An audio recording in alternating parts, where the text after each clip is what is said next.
Halo, Assalamualaikum warahmatullahi wabarakatuh. Ketemu dengan saya, Hendras Budi Paningkat. Teman-teman semuanya, sekedar mengingatkan, tahukah Anda tentang sumber-sumber hukum tanah nasional? Nah, di sini saya akan coba mengingatkan kembali ya. Nah, ini dikutip dari buku Hukum Agraria Indonesia karya Profesor Budi Harsono, Sejarah Pembentukan UUPA, Isi dan Pelaksanaannya. Nah, teman-teman semuanya, sebagaimana kita ketahui bahwa hukum tanah nasional itu didasari ya, salah satu dasarnya adalah hukum adat. Nah, di sini sumber-sumber hukum tanah nasional itu seperti apa sih? Nah, Sobat ATR BPN ya, sumber-sumber hukum formal hukum tanah nasional yaitu berupa norma-norma hukum yang berbentuk tertulis dan tidak tertulis. Nah, dalam tata jenjang susunan atau hierarkinya dapat disebutkan sebagai berikut. Yang pertama yang berasal dari sumber hukum tertulis. Nah, di sini dijelaskan berasal dari Undang-Undang Dasar tahun 1945.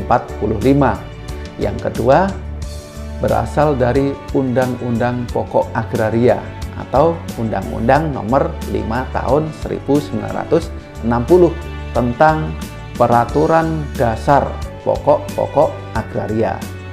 Sehingga itu menjadi dasar ya, sumber hukum tertulis kita. Sampai saat ini UUPA tidak atau belum direvisi ya. Lalu yang ketiga, peraturan pelaksana UUPA. Nah, yang keempat, peraturan yang bukan pelaksana UUPA yang dikeluarkan sesudah tanggal 24 September tahun 1960 karena suatu masalah perlu diatur. Misalnya Undang-Undang Nomor 51 PRP tahun 1960 tentang larangan pemakaian tanah tanpa izin yang berhak atau kuasanya. Lalu yang terakhir ya, berdasarkan buku Prof. Budi Harsono, yaitu peraturan lama yang untuk sementara masih berlaku berdasarkan ketentuan pasal peralihan ini. Nah, ini merupakan bagian hukum tanah positif, bukan bagian hukum tanah nasional, di mana sistem pendaftaran tanah kita itu adalah sistem negatif bertendensi positif. Nah, yang kedua, saya ingatkan kembali, yang berasal dari sumber-sumber hukum yang tidak tertulis.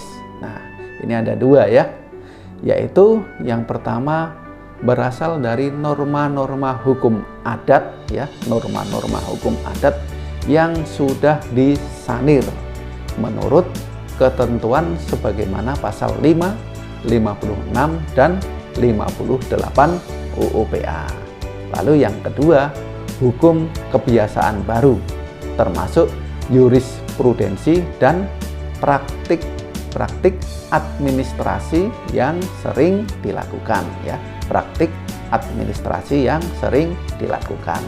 Nah, itu saja yang bisa saya sampaikan dalam video singkat ini. Terima kasih, semoga bermanfaat. Saya Hendras Budi Paningkat. Assalamualaikum warahmatullahi wabarakatuh.